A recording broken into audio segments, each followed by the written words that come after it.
Andy. Our next comedian describes himself as follows. He is a junior from Park Ridge, Illinois.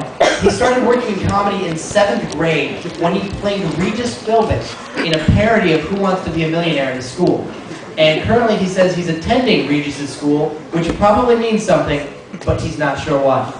Ladies and gentlemen, please give a nice round of applause for Mr. Tony Ginocchio.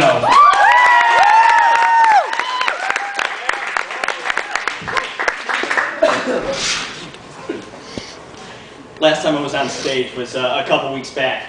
It was a little different gig. I was at the JPW Mass.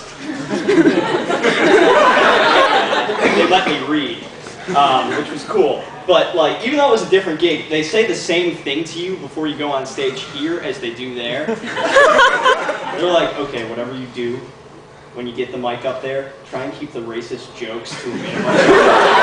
I'm not going to do any tonight, but I thought it would have made the Mass a lot more interesting. You can tell my friends are in the back because they're the kind of people that find that thing funny. And one person that actually couldn't be here tonight, I'm really sad. I miss her, my girlfriend. She's in London. She's doing a study abroad program, so I mean, she's off the hook for that. But the thing is, when I say I have a girlfriend in London, that's not like a euphemism. It's not like, you know, I came out and you saw the shoes and you turned to the guy next to you and you said, I bet this guy's got a girlfriend in London. No, there's no air quotes. There's no wink and a nudge.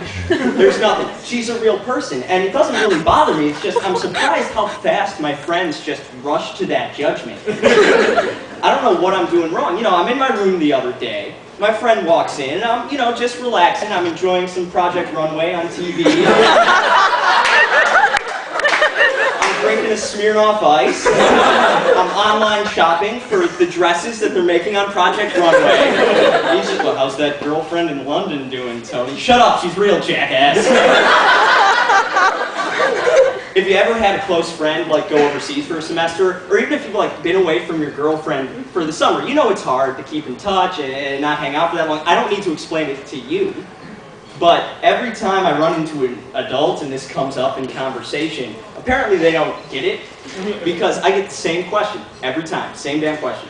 It's like, do you have a girlfriend? Well, yeah, but she's in London this semester. She's spending a semester abroad. Oh, do you miss her?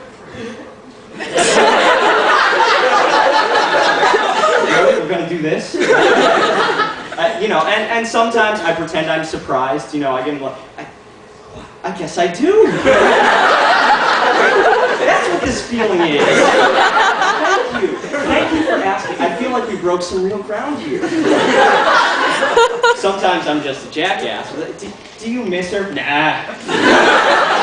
I don't really even think about it because I'm so busy having sex with other women. I was talking with my girlfriend on the phone today and running through my routine, and I had to explain to her I'm not actually having sex. But probably the worst response I ever gave was when I just misunderstood the question completely. Where it was like, oh, your girlfriend's in London? Is it hard? Well... pretty consistently.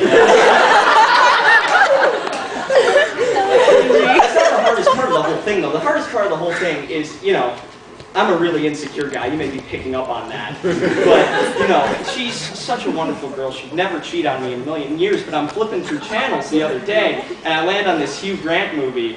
And I'm just like, aw, shit.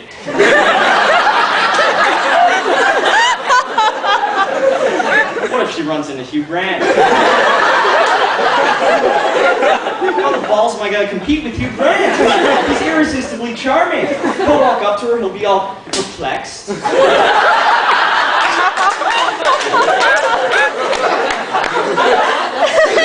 I've seen the movies. I don't just watch Project Runway and Hugh Grant movies.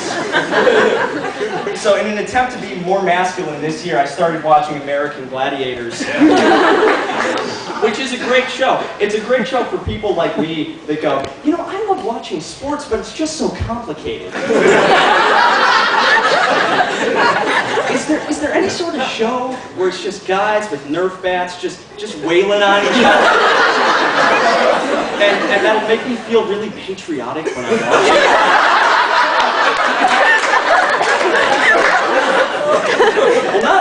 there a show like that? But they have probably, I think, the best sports commentary I've ever heard. They had this woman on. She was an ex-Marine. This is one of the very first episodes. She's going through the obstacle course, and she falls. She hits her head, starts bleeding from right here. And she's still going because, you know, she's taking bullets. She can handle the foam. And the announcer's just like, whoa, look at her go. She's such a trooper. She's still going even though she's showing signs of a bleeding forehead.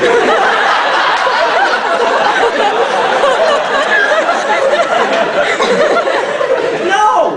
There are no signs of a bleeding forehead. Your forehead just bleeds.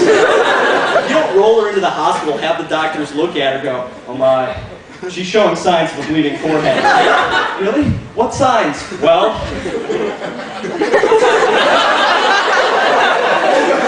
blood. Mostly in and around the forehead area. I feel like we've broken some real ground here. TV's not the only thing I do. I'm a musician too. I play a lot of stuff, piano, trombone. I just started taking organ lessons, which is also not a euphemism. And my whole family's musicians. My dad is a jazz drummer, which sounds awesome when I tell people, but he's not very good. So all the gigs his band gets are in these really sketchy dive bars. There was one he played at last week. I was home for spring break, so I got to see it. It was in a bar / Egyptian-themed belly dance nightclub. It's called the Sphinx, real place. They opened for the belly dancing, and they had the belly dancing with the DJ, and they had $2 shots at the bar. So I guess my question is, about how many drinks do you have to have in you before belly dancing starts to look like a good idea? You can usually tell kind of how many drinks a guy has had by what kind of dancing he's doing. If he's dancing at all, that's at least 2. 3 and 4, you get to like swing and salsa dancing, things that require skill. 5 and 6, line dancing. 7, I think, is around when belly dancing looks fun. And then when you get to 8, that's tap dancing. I don't know if you guys have ever had that sort of experience where you get really smashed and then you bust into a little shuffle ball change. Tap dancing is very hard to do when drunk, though. The last time I tried, I slipped. I hit my face on the bar. I started showing signs of a bleeding forehead. That's all there is, folks. Thanks so much.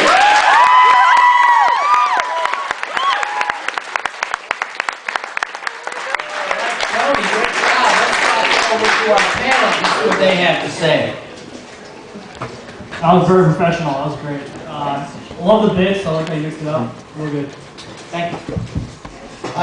Me too. I liked it a lot. I think you have great writing skills. Thank you. And you don't, I'm not done. And I think, how much taller is Angie than you? We're about the same. Same, okay, I thought so, yeah. And, no, but I thought it was great, man. I really did. I thought, you know, you said the insecure thing, but it works for you. Yeah, for some reason I can really believe that nerdy white guy insecure thing. I don't know about that part. Tony, I'm just kidding. That's real. I did want to ask you that. I'm just kidding. Good job, Tony. Appreciate having me. Thank you.